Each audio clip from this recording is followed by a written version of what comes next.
You know, they say you don and oppos. T truly own anything in this world until someone tries to take it from you. And for me, that realization didn't end oppos. T come in a courtroom or through a legal notice.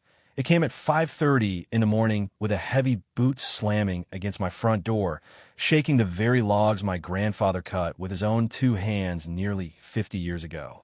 I've lived out here at Blackwood Creek for most of my adult life, tucked away in a valley where the cell signal is a ghost, and the only neighbor I usually worry about is the black bear that raids my compost bin every June. So when that pounding started, my first thought was and oppos. T in quote. Legal dispute in quote. It was in quote. Emergency in quote. I scrambled out of bed, still half tangled in my sheets, and threw open the door expecting to see smoke or a forest fire. But instead, I was staring down the barrel of 3 clipboards, 2 Nikon cameras, and a woman named Brenda who looked like she'd been born in a business suit and a scowl. Brenda was the president of the High Ridge Estates HOA, a sprawling development of million-dollar glass boxes that had slowly been creeping up the mountainside for a decade. And even though my property line was a solid mile from their nearest paved road, there she was, standing on my porch like she owned the air I was breathing. Before I could even get a in quote, good morning in quote, out, she shoved a manila envelope into my chest and told me I was exactly 14 months behind on my community dues, totaling nearly $6,000 with late fees, and that if I didn't into oppos, T provide a schedule for, in quote, architectural remediation, in quote, to bring mine, quote, unauthorized shack, in quote, up to code, they'd be filing a lien before the sun went down. I just stood there, blinking in the early light, looking from her perfectly manicured nails to my mud-caked work boots. And I remember laughing, not because it was funny, but because it was so absurd that I thought I was still dreaming, but Brenda didn't in oppos. T laughed back. She just signaled the 2 guys behind her to start taking photos of my solar array and my rainwater collection barrels, calling them, in quote, unsanitary eyesores, in quote, that were devaluing the community and oppos as prestige. I tried to tell her as calmly as a man in his underwear can that this cabin had been here since 1974, long before her HOA was even a twinkle in a developer's eye, and that my deed was private, unincorporated land, but she just gave me this look, this slow, pitying look you'd give a dog that doesn't and oppos. T understand is about to be put down, and she said, in quote, the world is changing, Mr. Thorne, and the boundaries are changing with it, so you can either get on board or get out of the way, because High Ridge doesn't and oppos. T tolerate pockets of poverty on its borders, end quote. They left after that, their expensive tires kicking up dust on my gravel driveway. And for a long time, I just sat on my porch swing, watching the shadows retreat, feeling this cold, heavy knot of dread settle in my stomach, because I realized Brenda was and oppos. T just a confused neighbor. She was a predator who had decided my little slice of heaven was an obstacle to her expansion. The next few days were a blur of adrenaline and anxiety. A kind of low-grade fever where every time a twig snapped in the woods, I was at the window expecting a bulldozer, and when I finally made the 2-hour trek down to the county recorder's office, things got even weirder. I've known the clerk there, a woman named Martha, who's been filing papers since the Carter administration, and when she pulled up my parcel number, her eyebrows shot so high they nearly disappeared into her hairline because, according to her screen, there were 2 conflicting filings for my land.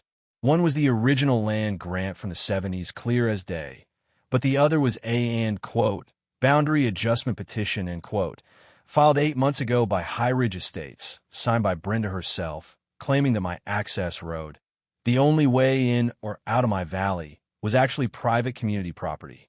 Martha whispered to me, end quote, honey, I don and oppos.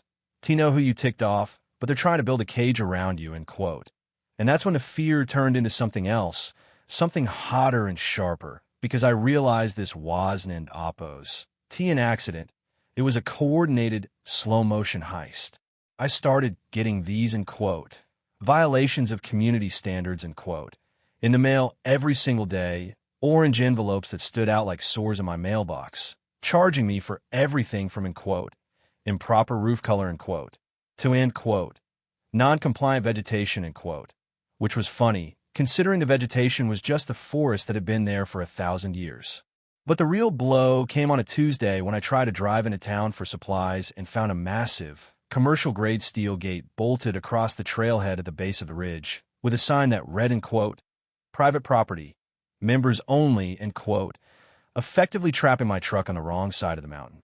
I had to hike 3 miles through a rain-slicked ravine just to get to a phone, my lungs burning and my knees screaming, and as I trudged through the mud, I kept thinking about my grandfather, how he used to say that a man's home is the only place he can truly be free, and I felt like I was failing him, like I was letting his legacy be swallowed up by a woman who saw the world as a series of spreadsheets and lawn height requirements. I was at my lowest point, sitting in a diner in town with mud on my jeans and a cold cup of coffee, when a guy in a grease-stained trucker hat sat down across from me. A man named Silas who I'd seen around the dock for years, but never really spoken to. He leaned in and said, in quote, "I saw what they did to your road, Thorne, and I'm going to tell you something Brenda doesn't in Oppos. T want you to know, you aren't in Oppos. T the first person she tried to squeeze, you're just the first one who hasn't in Oppos. T packed up and run yet." End quote. He told me that Brenda's cousin owned the paving company that High Ridge used for all their, end quote, maintenance, end quote, and that every time they absorbed a new parcel of land, the, end quote, community fees, end quote, went straight into a fund. That mysteriously ended up paying for projects that only benefited the board members in Oppos' backyards. Silas wasn't in Oppos. T just a local. He was a retired surveyor who had been watching Brenda's little empire grow for a decade, and he handed me a weathered leather tube containing the original topographical maps of the valley from 1950, maps that showed a hidden county easement that Brenda had conveniently, in quote, forgotten, in quote, to include in her filings. That was the turning point, the moment the, in quote, victim, in quote, and me went out back and died. And with Silas's help, we spent the next week playing a game of high-stakes hide-and-seek in the woods, using a metal detector and a shovel to find the original iron survey pins that were buried 6 inches under the pine needles. We found them, every single one, marking the true, unshakable borders of my world.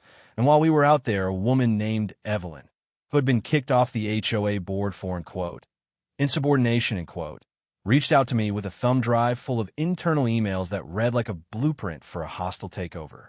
In those emails, Brenda openly talked about, in quote, pressuring the off-grid holdout, in quote, to sell for pennies on the dollar so they could put a clubhouse and a private trout pond right where my cabin stood. And seeing her words on that screen, seeing the cold-blooded way she discussed destroying my life for a better view, it did something to me. It made me realize that playing nice was over, and if she wanted a war, I was going to give her a scorched earth campaign she'd never forget. The day of the emergency county hearing was one of those sweltering, humid afternoons where the air feels like wet wool, and the small hearing room was packed to the gills with HOA residents who had been told I was a, end quote, squatter, end quote, and end quote, environmental hazard, end quote. Brenda sat at the front table, looking like a queen on her throne, her lawyer whispering in her ear while she looked at her watch as if this whole thing was a minor inconvenience she had to get through before her lunch date. When it was her turn to speak, her lawyer stood up and gave this polished, silver-tongued speech about, in quote, community integrity, in quote, and, end quote, protecting property values from unmanaged decay, end quote, showing photos of my cabin that had been framed to make it look like a garbage dump. He even presented the, end quote, amended map, end quote, as if it were gospel, claiming the HOA had a, end quote, duty, end quote, to manage my land for the sake of the watershed. And for a second, I could feel the room leaning toward them. I could feel the collective judgment of 100 people who had never stepped foot on a dirt path in their lives. But then I stood up, and I didn't end Oppos. T have a lawyer. I just had a dusty folder and a voice that didn't end Oppos. T shake, and I started by laying Silas's 1950 maps over there, in quote, amended, in quote. 1, showing the judge exactly where Brenda had literally drawn over the lines with a digital pen. I pulled out the iron pins we'd recovered, heavy and rusted, and thudded them down on the evidence table one by one, the sound echoing in the silent room like a heartbeat, and I said, in quote, these pins dawn in Oppos. T have an HOA membership and they dawn in Oppos. T care about your property values. They've been in the ground since before most of you were born, and they say this land belongs to the Thorne family, end quote. Then I played the, end quote, ace, end quote, that Evelyn had given me, a recording of a phone call, where Brenda was heard laughing about how the sewage complaint, she'd filed against me was a total fabrication, just something to, grease the wheels, of the eviction process. The look on Brenda's face in that moment. It was like watching a dam burst. That mask of icy perfection just dissolved into a mess of panic and rage as the judge leaned forward, her eyes narrowing behind her glasses, and asked Brenda if she'd like to explain why she was using county resources to conduct a personal vendetta. The fallout was beautiful, in a tragic kind of way, as the judge didn't end oppose. T just ruled that my land was independent. She ordered an immediate injunction against the HOA, forced them to tear down the gate at the base of the ridge within 24 hours, and referred Brenda to the district attorney's office for document tampering and filing false reports. But the best part wasn't in oppose. The legal win. It was the aftermath back at the cabin, because as it turned out, a lot of those HOA residents were tired of Brenda's thumb on their necks too, and once the, scary squatter, was revealed to be just a guy trying to keep his grandfather's memory alive, the tide turned.